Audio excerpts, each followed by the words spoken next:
کاموں کے لیٹ ہونے کے لیے ٹریفک کے مسائل تھے اور اپنے سینئر سے بھی جو مجھ سے پہلے پڑھ ہوئے ہیں، اور جب دوسری طرف یہ کہ اتنی اچھی باتیں سن کے مجھے یہ تھوڑا سا، کیونکہ میں ہلکے کے حساب سے آئے ہوں، ہمارے سینئر آسم بٹ صاحب پڑھتے آئے ہیں، تو میں نے جو میرے نقطۂ نظر تھا وہ میں نے بیان کرنے کی کوشش کی ہے۔ محمد آسم بٹ کا بیل ناول کے ابتدائیہ دیواچہ یہ پھر شروعات کہہ لیں، ایک ایسے گمنام مسودے سے ہوتا ہے جو مرکزی کردار کو ایک سفر کے دوران ملتا ہے۔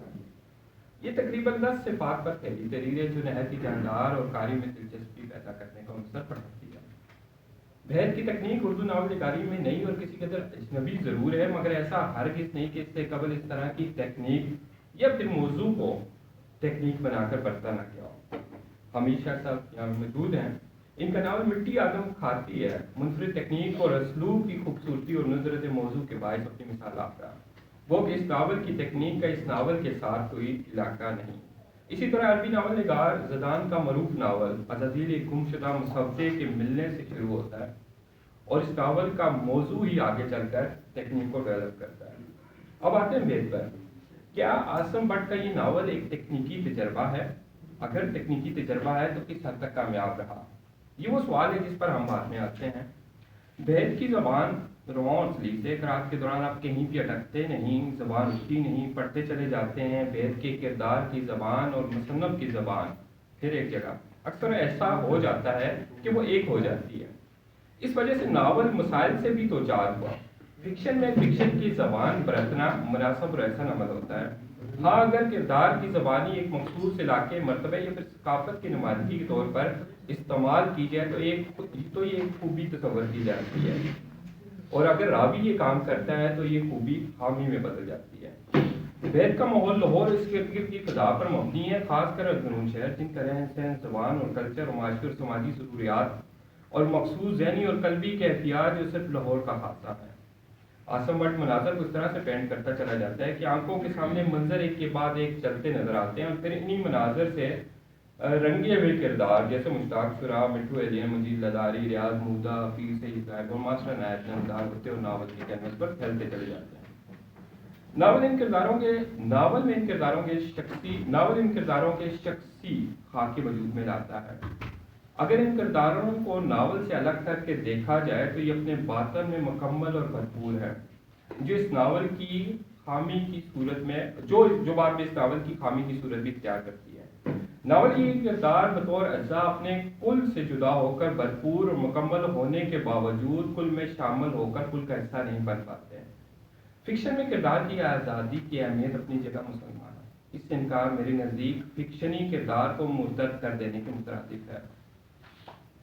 آسم بٹ کے ناول کے کردار آزاد ہو کر آزاد نہیں رہتے ہیں۔ اگر وہ مرکزی کردار کو بیان کر رہے ہیں تو وہ بیان کرتے کرتے ساتھ میں موجود کسی ضمنی کردار کو بیان شروع کر دیتے ہیں، اور ضمنی کردار کا بیان اس حد تک طویل اور وضاحت طلب ہو جاتا ہے کہ مرکزی کردار ضمنی کردار کے سامنے دھندلا جاتا ہے۔ یہ مسئلہ ان کے ہاں بیت میں نہیں رہا بلکہ ناتمام اور دائرے میں موجود ہے۔ یہ چیز داستانوں کے عنصر کی ایک خوبی تو گنی جا سکتی ہے، مگر ناول کے حسن کو گہرا دیتی ہے اور کہانی ہاتھ سے پھسلتی بھی محسوس ہوتی ہے۔ ناول کا پلاٹ بکھرا اور قدرے الجھا ہوا، اسی کوئی واضح اور حتمی شکل مرتب نہیں ہوتی۔ پلاٹ کی سطح پر تجربہ موجود ہے۔ پلاٹ فکشن میں ریڑھ کی ہڈی کی حیثیت رکھتا ہے۔ اگر موروں کی ترتیب بدل دی جائے، نیچے والے اوپر، اوپر والے درمیان، درمیان والے نیچے کر دیے جائیں تو توازن قائم نہیں رہے گا۔ تو پھر کیوں کر ناول کا بیانیہ اس چیز کا متحمل ہو سکتا ہے کہ وہ اس بے ترتیبی کو برداشت کر سکے؟ یہی وجہ ہے کہ اس ناول میں کہیں ایک کہانیاں تو موجود ہے مگر اکائی کی شکل بنتی نظر نہیں آتی۔ آسم بٹ کا مشاہدہ بھرپور و توانا ہے۔ اپنے مشاہدے کے بل بوتے پر وہ منظر کردار سماج کو بھرپور طریقے سے اپنی قلم کی نوک پر لاتے ہیں۔ درون شہر کی گلیاں، محلے، چوباروں میں موجود چلتے پھرتے کردار جس خوبی سے آسم بٹ کی تحریر میں آتے ہیں، یہ نہیں کہا آسان کچھ تو یہ تھا۔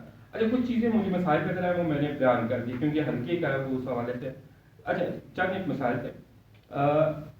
ایک تو یہ کہ ناول ایک ڈیڑھ نشست میں مکمل ہو جاتا ہے۔ اس ناول کی خوبی بھی اور خامی بھی ہے۔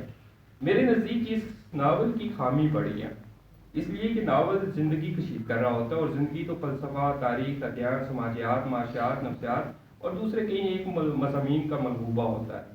ناول کی ایک ایک سطر، ایک ایک پیراگراف، ایک ایک ورڈ پڑھتے ہوئے آپ کو سوچنے پر مجبور نہیں کرتا، دماغ میں کھلبلی نہیں مچاتا، دل کی مالش نہیں کرتا، اور یہ سلسلہ اختتام تک اگر رہے تو پھر میرے خیال میں یہ ایک سنجیدہ مسئلہ بن جاتی ہے۔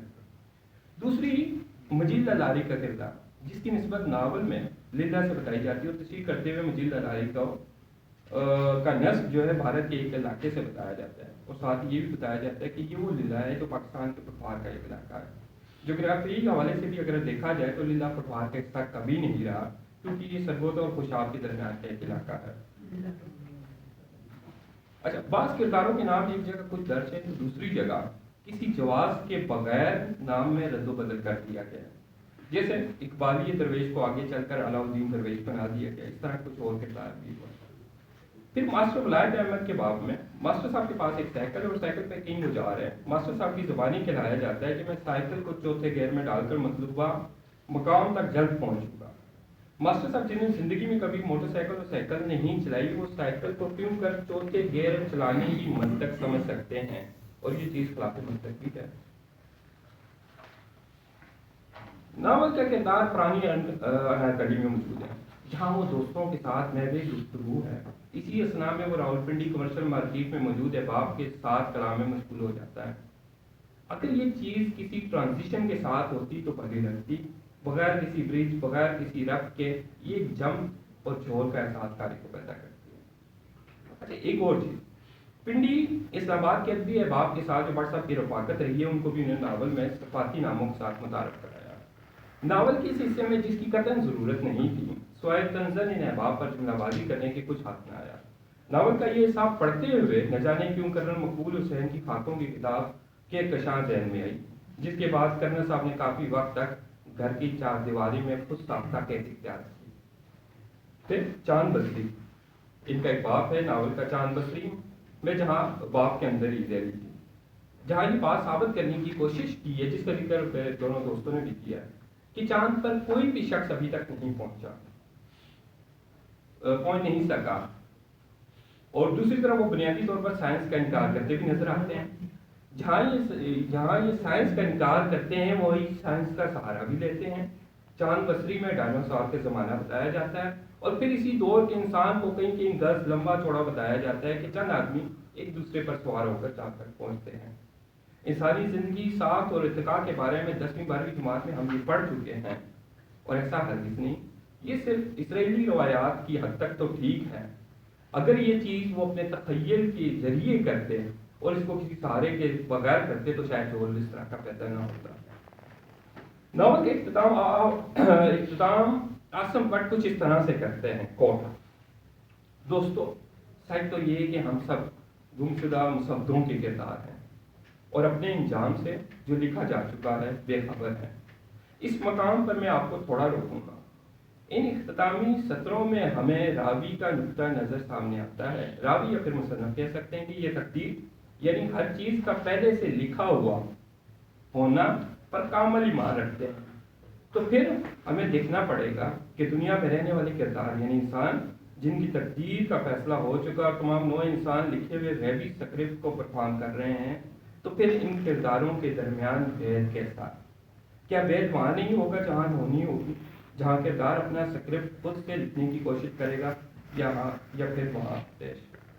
آخر میں ایک بات کرتا چلوں گی، عاصم بٹ ہی ہیں جنہوں نے یہ تجربہ کیا، اور اس سب کے پیچھے ان کا کم و بیش 30 سال کا تخلیقی سفر موجود ہے۔ تجربہ کامیاب ہونا یا نہ ہونا ایک علیحدہ بات ہے، اس کو پیش کر دینا، تخلیق بنا دینا بڑی بات ہے۔